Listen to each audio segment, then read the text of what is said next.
complex. So is our mental health. It cannot be understood by diagnosis alone. Our philosophy is treat the person, not the mental illness. Hello everybody and welcome to the Humanizing Mental Health Podcast. I'm Trent Akers with a frog in his throat. And I'm Jeremy Alcorn.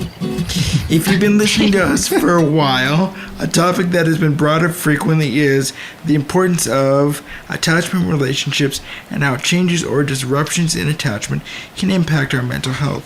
For many of the disturbances we've talked about have been limited to our own or our guests' experiences. For that reason, they may not be easily noticeable to people that are not familiar with us, our guests, or the narratives we hold.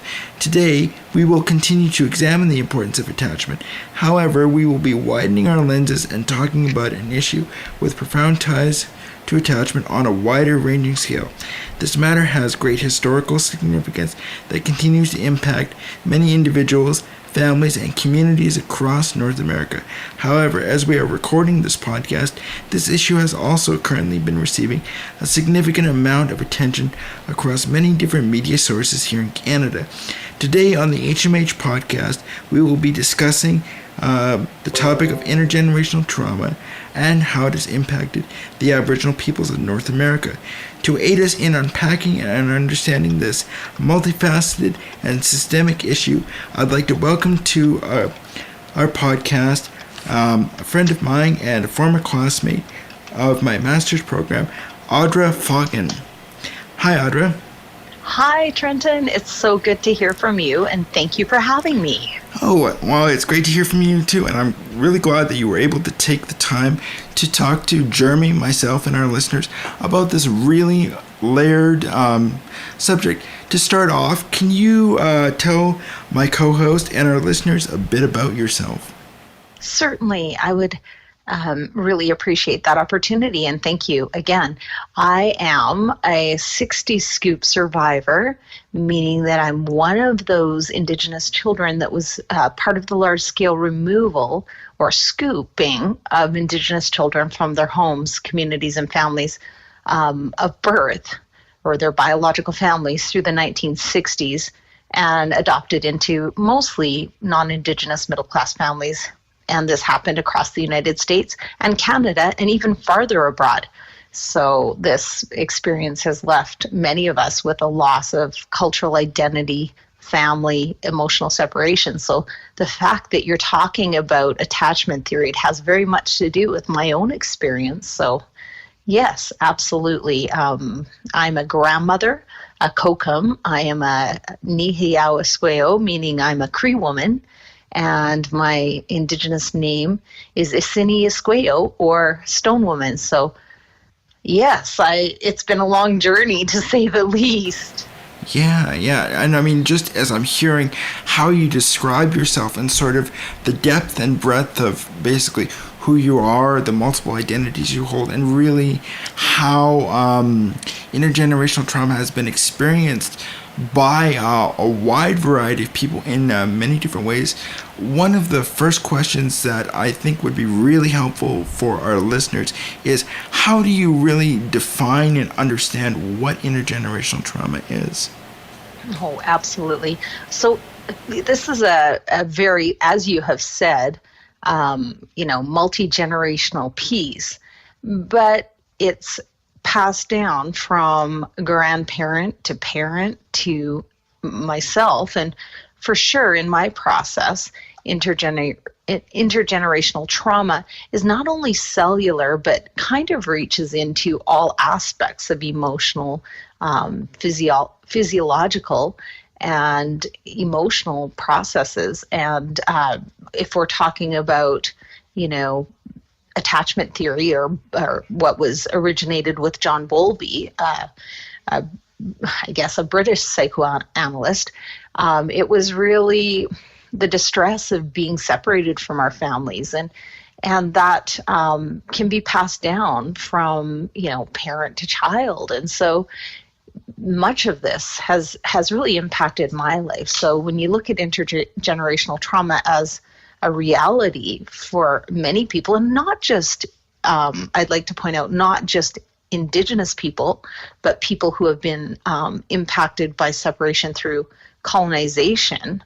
It's something that is worldwide, actually. So I think it's a really important concept to understand when we're working with people, whether they be individuals or families. Yeah, yeah. Wow. So really what I'm really hearing there is that it's not just one person in exclusion, but it's really sort of everything as it sort of rippled out across the entire web of Canada. And what I'm really kind of curious about, and if I just, maybe I'm backing up a little bit, but when you kind of, because it sounds like you're very well versed in it, when did you first sort of hear the term intergenerational trauma, and what was that like for you to first discover that? Oh, absolutely. I love it that you've asked that question, Trenton. And, as a grown adult, I started to understand in my first experience during my Bachelor of Arts degree at University of Lethbridge. And I thought for the longest time, something's wrong with me, or, all of my behaviors, all of my experiences that I had, I was just damaged, or something was wrong with me. But really, it was the impacts of a direct experience that had happened to my mother, who had attended day school, my grandparents, who were affected by residential school in the community that I'm from, Frog Lake First Nation, and many other First Nation communities. And so once I had first heard of this, and it wasn't till about 2001, 2, and 3, that I started to understand that. And it was through the post-secondary or university education that I attended that I started to understand that. And I'll tell you what, it was like a light switch going, it's not just me. I'm not damaged. It's not just me. It's a real effect and impact that has been real to me. So intergenerational trauma was that trauma that was passed down from those who had directly experienced this incident of colonization, being residential school and day school. And for me, 60 Scoop being removed from my family of origin. So yeah, it was about 2000, and I'm 52. As I mentioned, I'm a grandma. So in my late 30s, early 40s. And so that was like a light switch for me. So, Audra, I want to line up with you a little bit in terms of your experience. My sister was from Kainai, and so I'm actually one of those families that that an Indigenous person was placed with. And so I find this dialogue really incredible because we can have a conversation that really is this openness and this open process. If I could share with you along the way a little bit about my own personal experience being on that other side, just a kid that had no idea about the political nature that was around us. My sister is like 12 years older than me. And my brother had actually died from sudden infant death syndrome, and that was the point at which we had my mom who needed a baby to love, and of course there was a child that needed love, and that process that came together, my sister became super attached to me. In fact, she called me mom, or called me mom. She called me son. That made way more sense.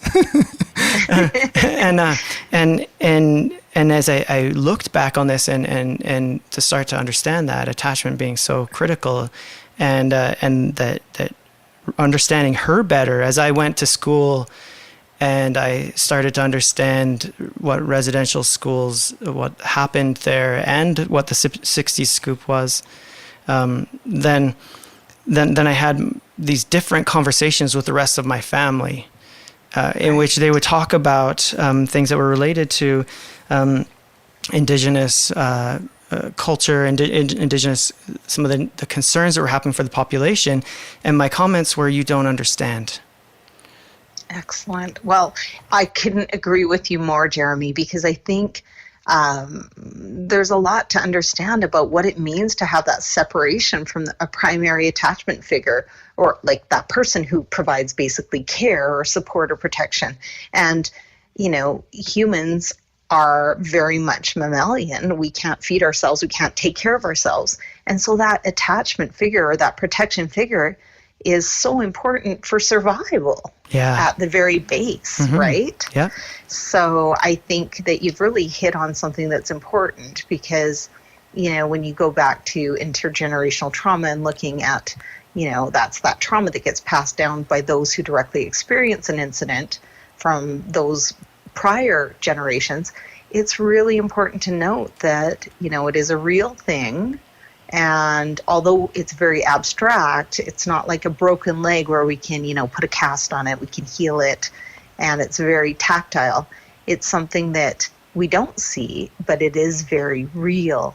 And so I love that you've put that out there, because I think unless we understand those traumatic events that can lead to intergenerational trauma, like maybe divorce, alcohol use disorder, or domestic violence. Those are the things that sprang out of a lived experience of residential school, whether it be sexual abuse, emotional, physical, or it could even be a natural disaster. So I think those pieces help us understand, oh, that's what's going on. That's why there's a disruption or a damage, to be quite honest. And so a wound that happens. And so when we think about what happened through residential school, day school, and then, the 60s scoop, when you're torn away from that person who's your secure attachment,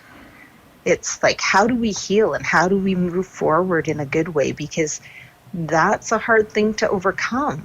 It's left, oftentimes trauma, and what they're finding through research is that this trauma leaves like a chemical mark on a person's genetics. So it can be passed on to future epigenetic process. Yeah. Right. For sure. In fact, I remember recently having a conversation, a couple of them, one conversation in which my siblings were saying, what? No.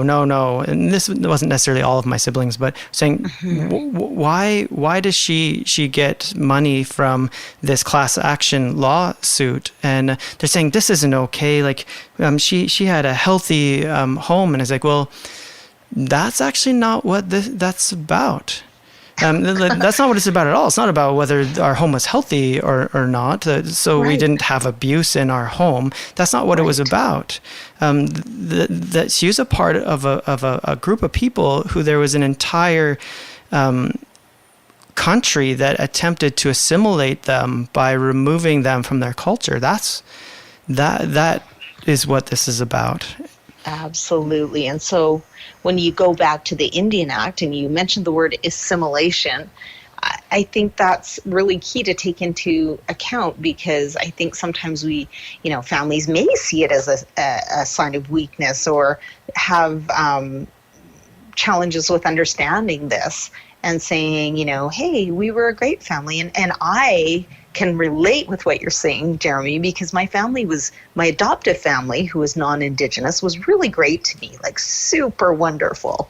But I still have intergenerational trauma being separated from my family of origin and not knowing who I was for many years until I, reconnected with my biological family. It's been a journey of trauma, and how do I heal that wound of the separation, not just from family, but from my Indigenous culture and who I am as an Indigenous person in Canada. And at the very core, the language, the traditions, the customs, and it that's a long journey, and for you to recognize that is also very large. And I hope that the listeners, or your listeners, also come to understand that, it's not really the quality, it is the quality of relationship that you build with a family, who may not be your biological family, but that those pieces of trauma will always be there, whether you want them to be or not. Dang it. Mm-hmm. In fact, you said something really that hit me that I'd never considered before. But in this moment in time, I built this understanding just now when you described that the genetic markers. And because then there's this position that my parents wouldn't necessarily have understood, that is around what does this person actually need? Because you don't know, and love is not enough. It can't just be love. There needs to be a level of understanding about all of the history that predates this person, that is a part of who they are. And it means that patience has to be way higher. It means that understanding needs to fuel your process with the person. And if you don't understand that, you don't know what you're climbing into in terms of helping a little human being become a fully functioning adult. Oh, absolutely. That's huge. And that well-being in mind, body, and spirit really comes from knowing who you are, and all those pieces of identity are embedded in language and cultural traditions and ceremony. And I think, that can be better said than, that deep layer of understanding, because, talking to friends of mine and esteemed colleagues like Raven Sinclair, who was the lead researcher on 60 Scoop in the early stages, and even to now, it's like she said something that really resonated with me, which was, going home to my very educated non-Indigenous family, I could have a bad experience or a challenging or traumatic experience at school where I was misunderstood, or where I was discriminated, or where I couldn't understand why I seemed so different, or why I was different from my family and my friends and in this educative system. And going home and trying to express that in words is just impossible when you don't have that cultural cushioning or cultural understanding. And I just credit those researchers like Raven Sinclair, Dr. Sinclair, who have really outlined that and given it life to say, you could have had the best family in the world, but without that piece that you've just outlined, Jeremy, it's really hard to recover an identity and to heal yourself as a human being. Yeah. Just as you bring that up, Audra, I'm almost wondering, and I'm wondering if this happens more with mental health and medical professionals, or even with people that are not fully aware, if there's almost like sort of an intellectualization of all of this.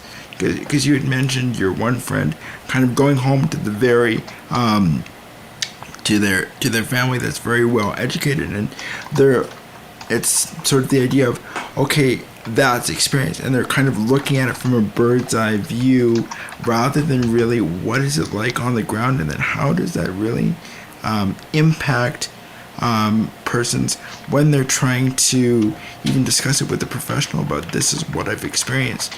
And maybe they bring in too much of where it's good to understand what's going on in the brain and how it impacts our neurons, but also to really bring it back to, as what Jeremy and I really focus on in this podcast, which is the human experience of it. Oh, absolutely. It's so multi-layered and it's so relational. And you bring that forward when you say the understanding to, there's a Euro-Canadian understanding, and then there's the Indigenous understanding, and those two worldviews often don't align. So when we look back at how complicit the historical legacy and even present day colonialism and that impact of superimposing one's being, ways of doing, and highlighting that as right or correct over Indigenous people, which has been really, obviated through the historical processes in Canada with Indigenous and non-Indigenous relations.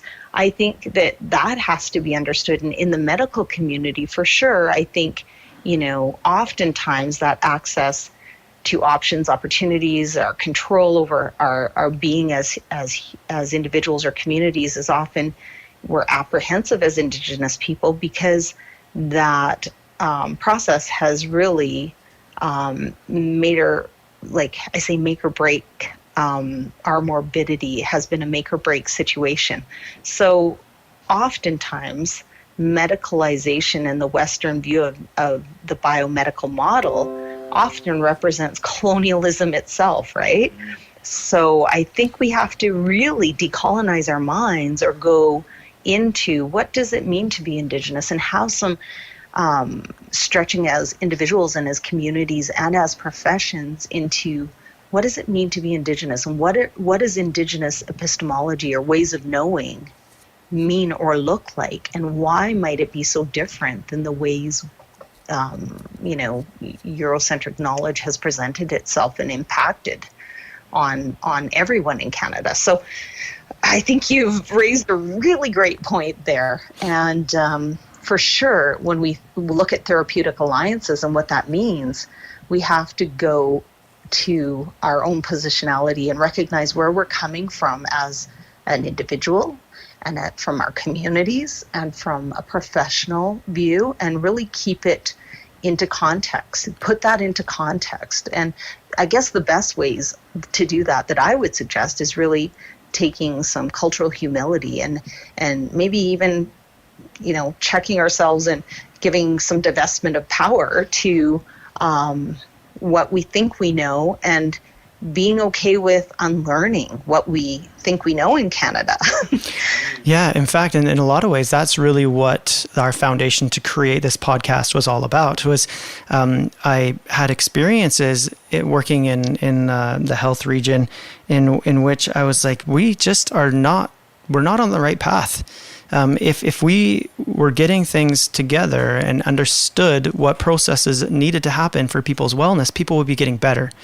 But they're not. We're as a society, we're finding more and more and more illness, and it's being pathologized. Whether you're talking about physical health, whether you're talking about mental health, it's the disorder is the problem, and no, that's not true. The majority of our problems actually are coming from a different source. It's if genetics was the reason why.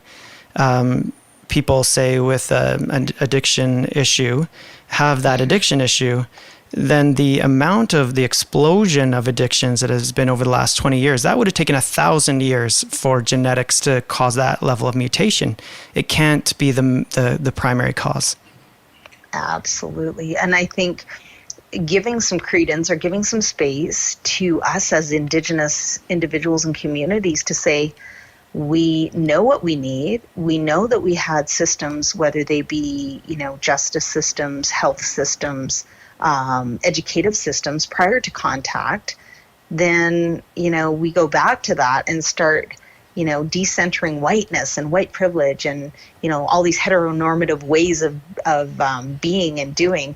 Then we start to say, okay, I'm opening my mind to other ways of knowledge and other ways of healing and repositioning what we talk about as risk factors. Because sometimes we look at indigeneity or being Indigenous as, it's a risk factor. I've heard it said in different places that being Indigenous is a risk factor. When we reposition that, we say, culture is a protective factor. Being Indigenous can be a protective factor if we position it right and grab the right people and community members to help heal. Yeah, you should have seen our faces. Of course you can't see our faces, but no. They were just like in shock when you said that. Because I'm sorry, the man, I'm thinking about, talk about going from a deficit bloody model. I'm trying not to swear, but I think we can swear if we wish to. No, I'm trying It's not. freaking awesome. Yeah. Well, no, but I'm just sitting there going, like, as soon as you brought that up, I'm like, the first thing that comes to my mind is Sir John A. Macdonald and his whole concept of paternalism, but now it's gone from paternalism to you're at risk. Whereas, like, what is, and I think that every culture probably has things that are risky. But there's also you can find the beauty in every painting if we choose to look for it. Absolutely. For sure.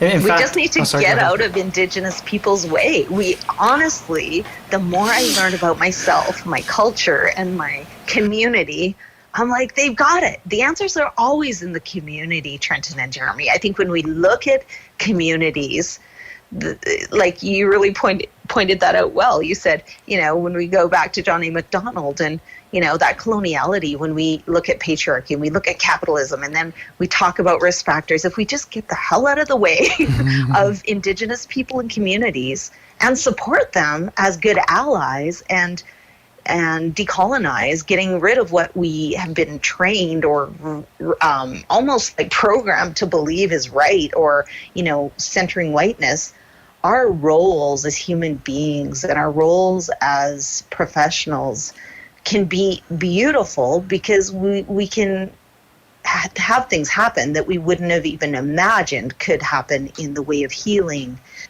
reflective practice, spirituality, emotional fulfillment, and growth and learning. And so that cultural humility that I talk about is so related to, it's very related to reflective practice. And it's one of those skills in social work, certainly that you and I both learned about in our masters of clinical social work, that we have to do. And I think it also asks us to consider other ways of health and wellness and what that means. And in an Indigenous worldview, that's very holistic as a process. And so we don't just consider the biological or the mental or the physical, but also the spiritual. And I think that's something that Western medicine has totally left out. And so, the real risk factor here is racism, and going and beyond that is genocide and capitalism and patriarchy and all these ugly pieces that have been created through our North American society. And so I think the more we can hold space for Indigenous people and families and communities, the more we link arms and let the knowledge keepers, who are the elders essentially, and those who know in the communities with lived experience, and if we will link arms and be allies, I think that's where we're going to see healing. That's where we're going to see engagement. That's where we're going to see not just surviving, but thriving. And so I love the conversation. No, and I mean, like, I just, like, Jeremy's smile on his face when you said, get out of their way, this is the time when, honestly, we should almost have been doing a video podcast. No kidding. Yeah, but I have to say, like, when you say creating space and being an ally, I mean, just in what you're describing, there are so many things that are coming to my mind. I mean, like, almost because I think when I've talked to a lot of family members, much like Jeremy's experience, where they will say, they will have a knowledge or an opinion about things. They will say, that they should either get over trauma, or they should, why don't they just be part of Canada, and I'm trying to imagine your face right now, but where it's like, okay, and I can only imagine, but like, I roll. Yeah, like where it's like, okay, it's not about becoming part of the community, but it's really, you're saying, make a space and really honoring sort of the mosaic idea that Canada was supposed to, that we're supposedly founded on. We're not a melting pot, that every culture has its own distinctiveness, and the individuals in there need to be honored for that distinctiveness. And wasn't that such a hypocritical thing to do? To say we're going to be this mosaic because people from all over the world are going to come here with their cultures, but we tried to destroy the one that already existed when we got here. Mm-hmm. Yeah. So- Absolutely. And I think not just mosaic, but the individuation of, tribal peoples that were here prior to contact. There's the Cree, there's the Blackfoot, there's the Dene and the Inuit. And those are just to name a few. But when we look at the individual nature of each tribal community, we can't just lump Indigenous people in Canada together because there's such distinct individuality, nation to nation. And so we have a lot to learn. I went out to BC this summer by car, and I just was astounded with the nations within BC, whether they were ceded or unceded territories. It was so interesting to me to understand how distinct they were, and I'm just scratching the surface as an Indigenous person.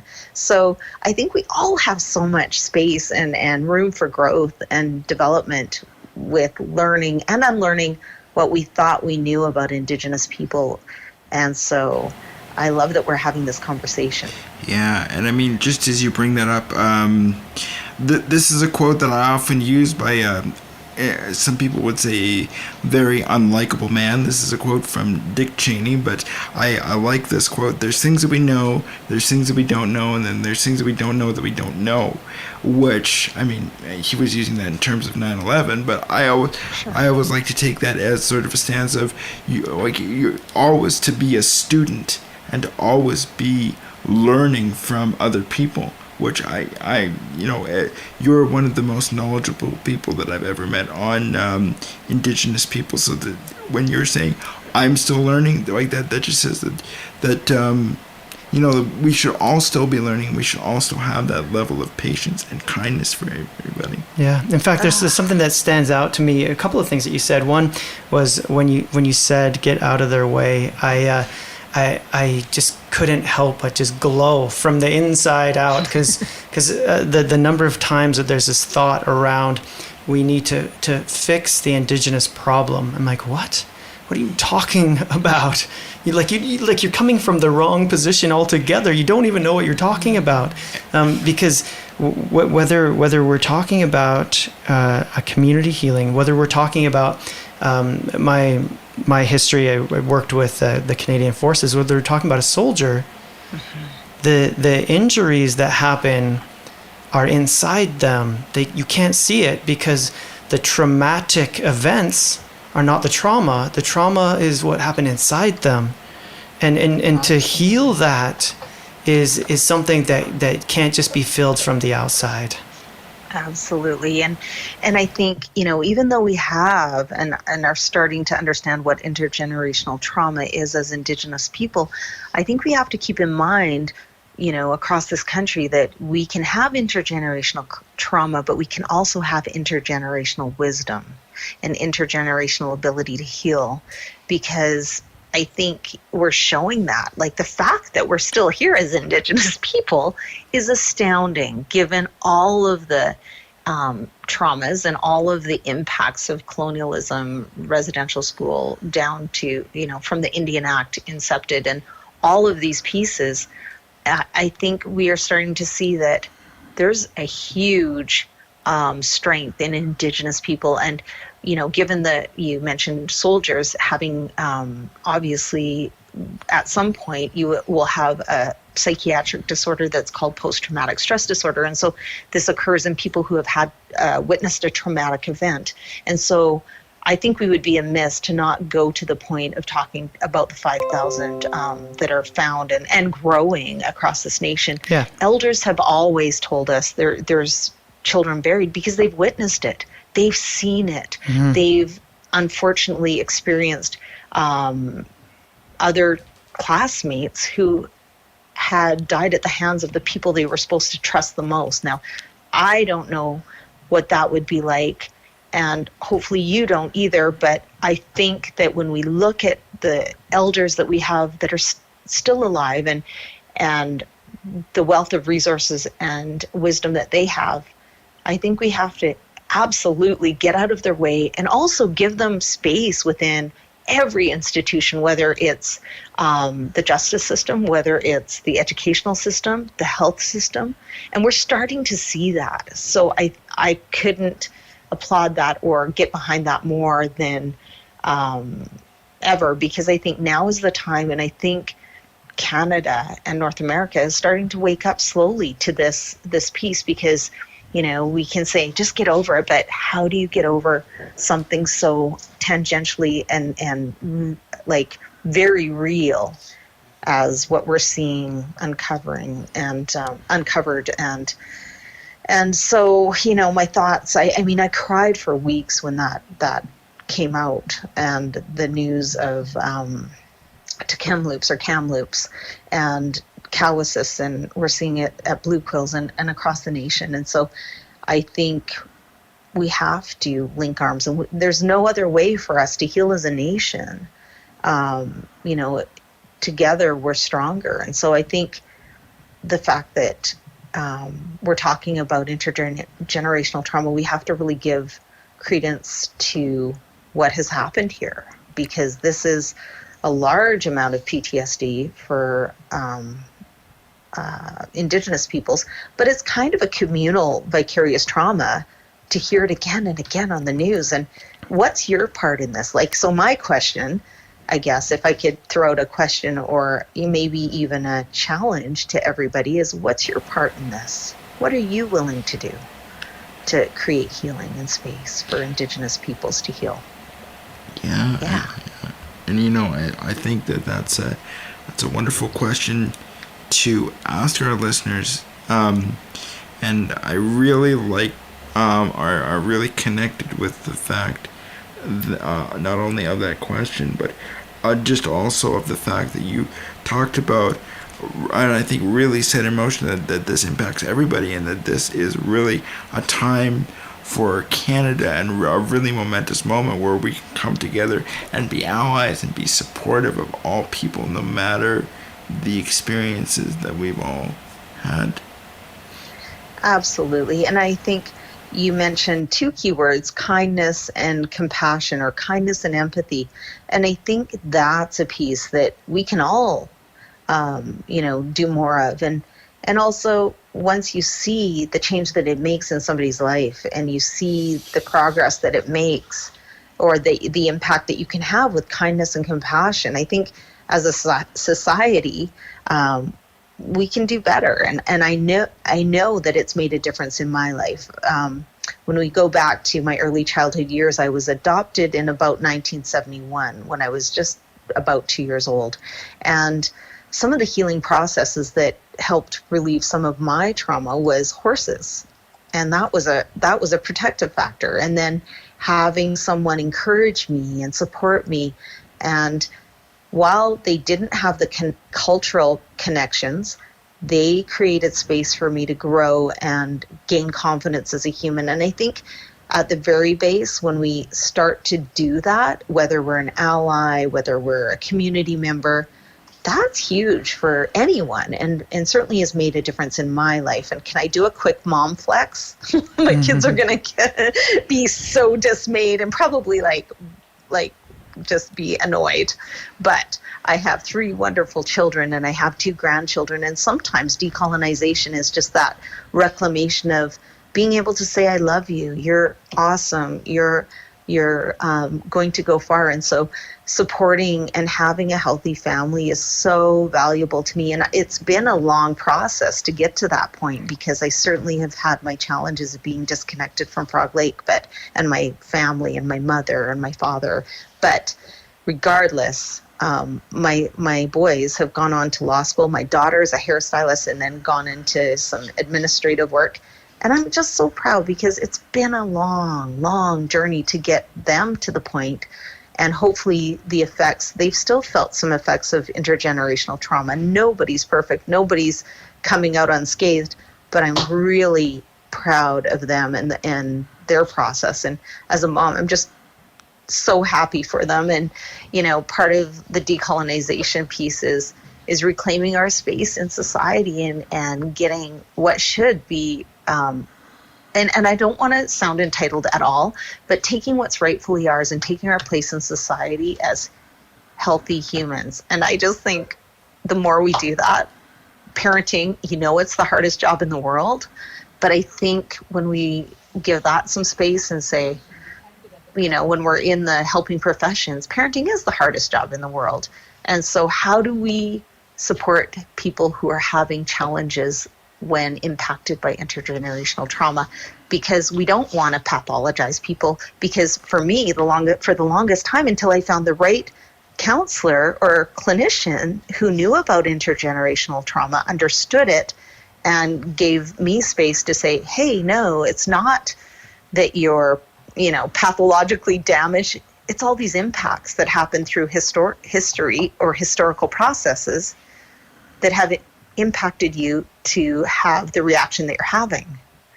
So I'm like, whoa, that was like an epiphany. Yeah, for sure. That mental health doesn't somehow just live inside me. It lives in my connections. And when there's disrupted connections, it means there's going to be disrupted wellness. For sure. Absolutely. And just somebody willing to, again, walk with you on that journey, and sort of how whenever I work with my clients, I kind of think of myself almost like a torchbearer, where I'm not giving them their path, but we're kind of holding the torch together, and we're looking at various things, picking it up, putting it down, and saying, what does that mean to you? And and really sort of helping them kind of collect their narrative together. And Audrey, you said something, and I've been thinking about this for some time, and you framed it in a slightly different way than how I had understood it in my mind. And at the same time, it just made so much sense to me. That is, and my introduction in terms of understanding trauma is Gabor Mate. And so this position that I'd really come to a conclusion that our Western society is sick, and that the level of addiction, the level of mental health concerns, really are a representation of the sickness in our society, and we need a social recovery. And that's part, I think, of what you're talking about. We have some very specific things that are particular to our Indigenous population, and you said that colonization has actually harmed everyone, and that just resonated in my head, where it lined up with what I had been thinking, and that is, it's not just the Indigenous people that are experiencing a disconnection, it's our whole society. And I could see that in terms of how you would term that, the notion of colonization. People don't turn to their parents as their main attachment figures, they turn to their peers. And their peers don't know how to support them because they don't know life. And that whole notion around elders are the people that disseminate culture. And that has been lost because that model was a model before 1950. There was no such thing as popular culture. And right. Kids didn't look to their peers as their main source of attachment.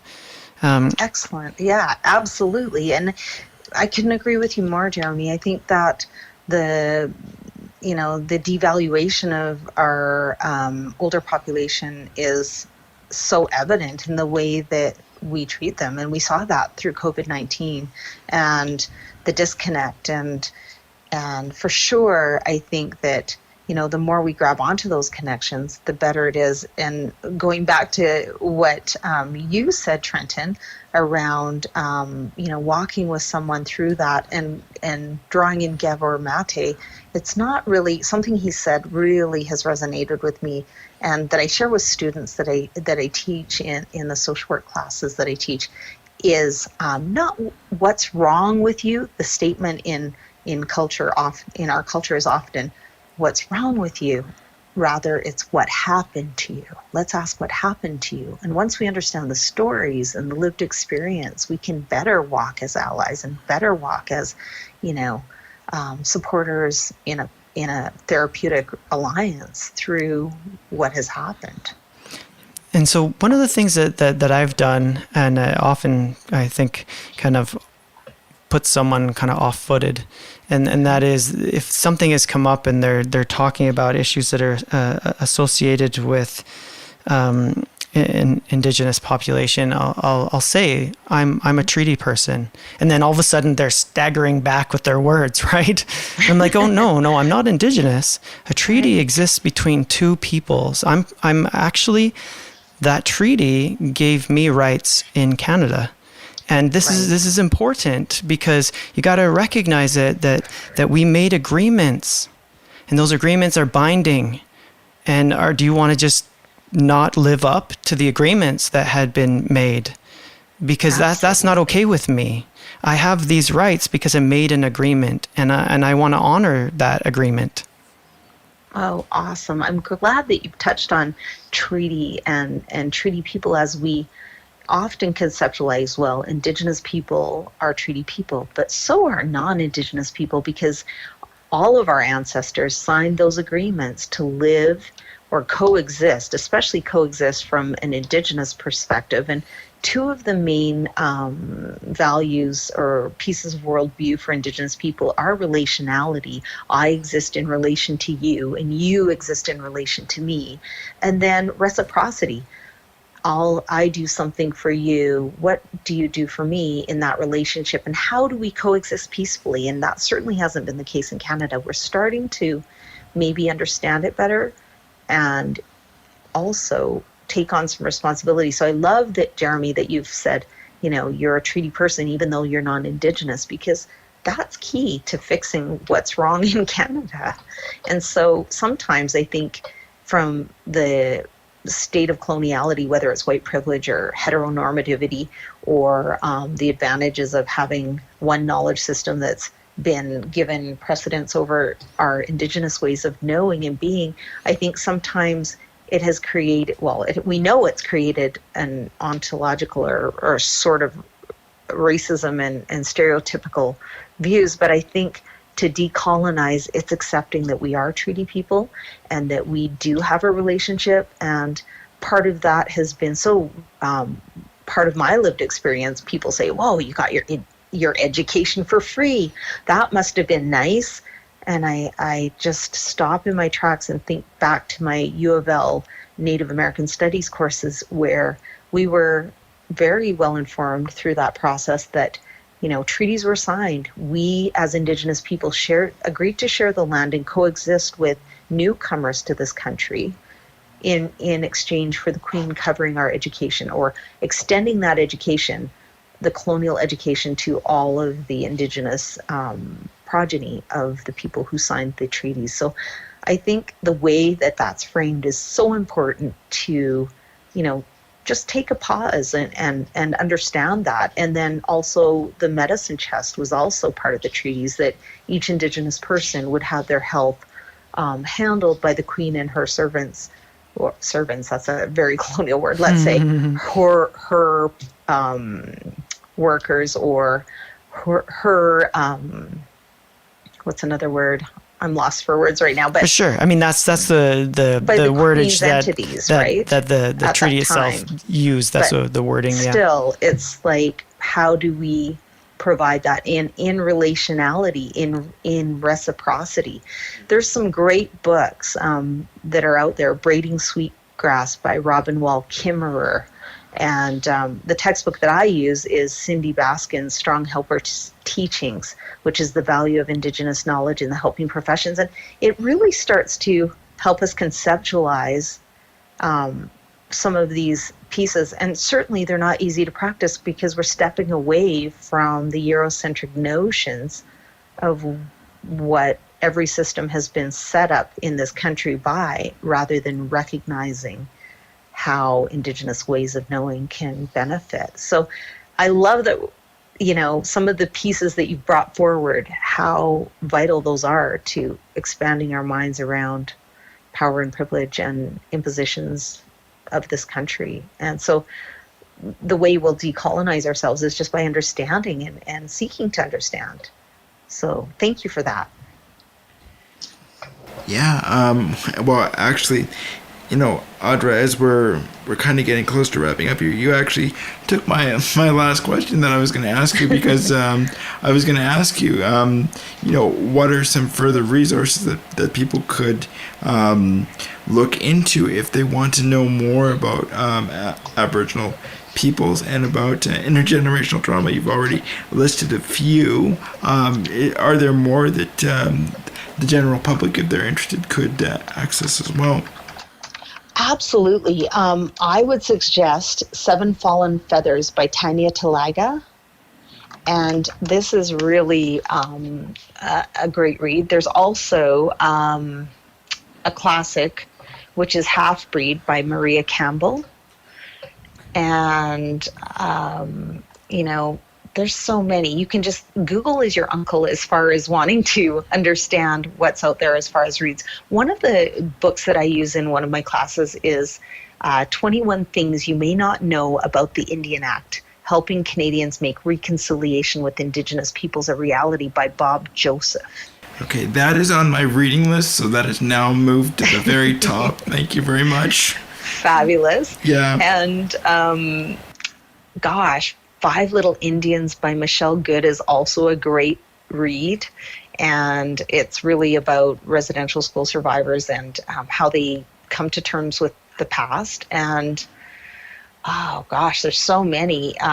Richard Wagame's Embers, Ojibwe Meditations by the late Richard Wagames is really a reflective piece of writing. And there's just so many. I can't pull out a few, but there's really wonderful pieces out there. If you just get on the internet and check out some of those, those are probably first and foremost that come to mind.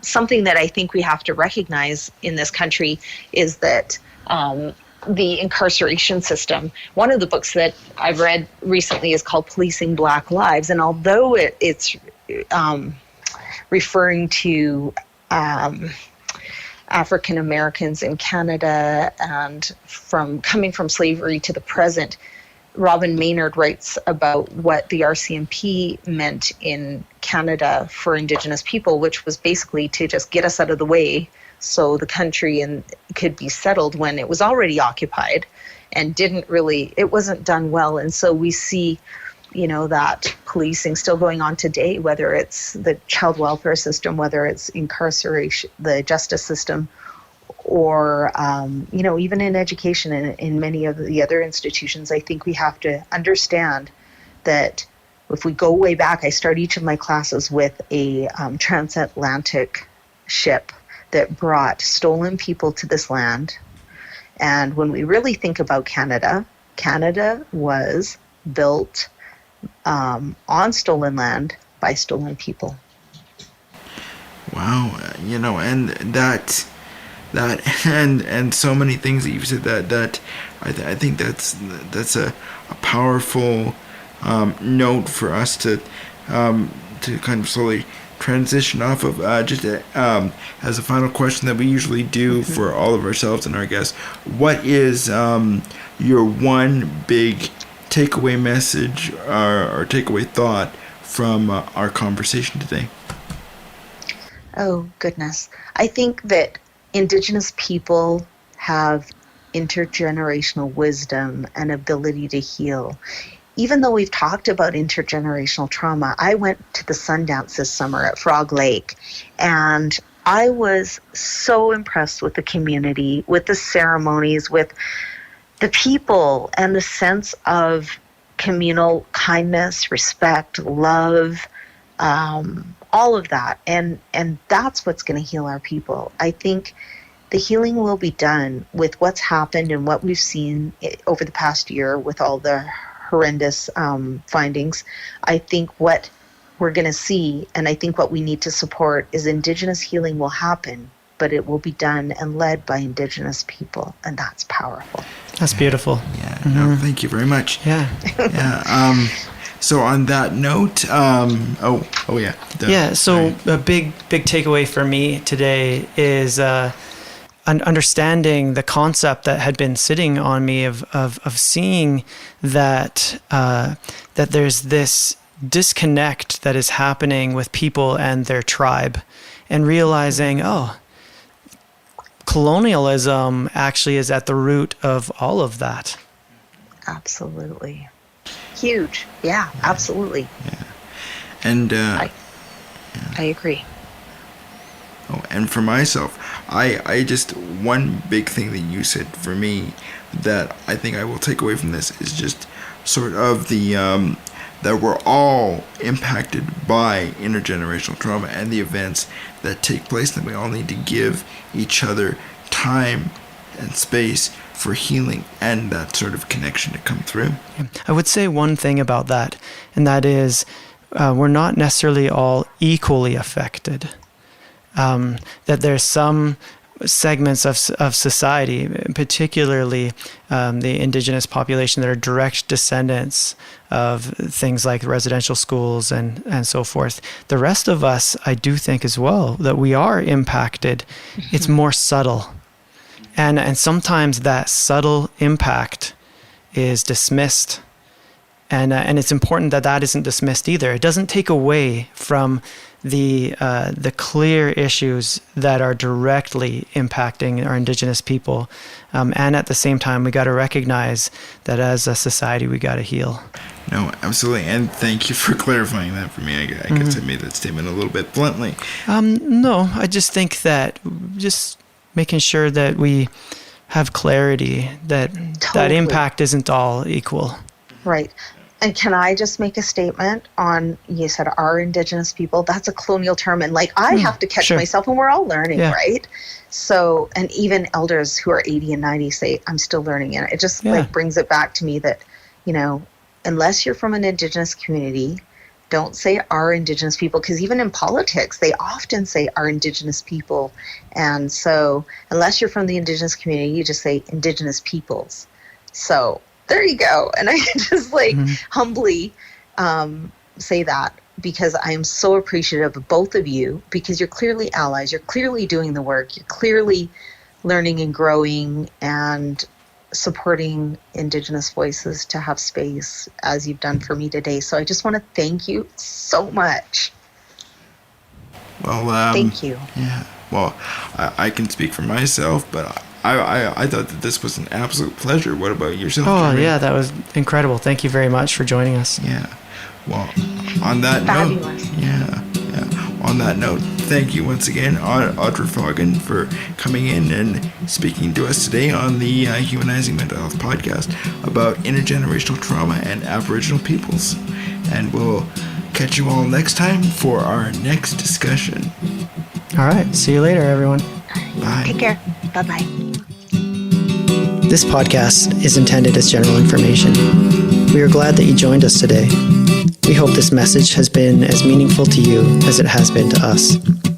If you're looking for help, you can find us on Facebook at Humanizing Mental Health or at humanizingmentalhealth.ca. Humanizing Mental Health is a plugged-in media production.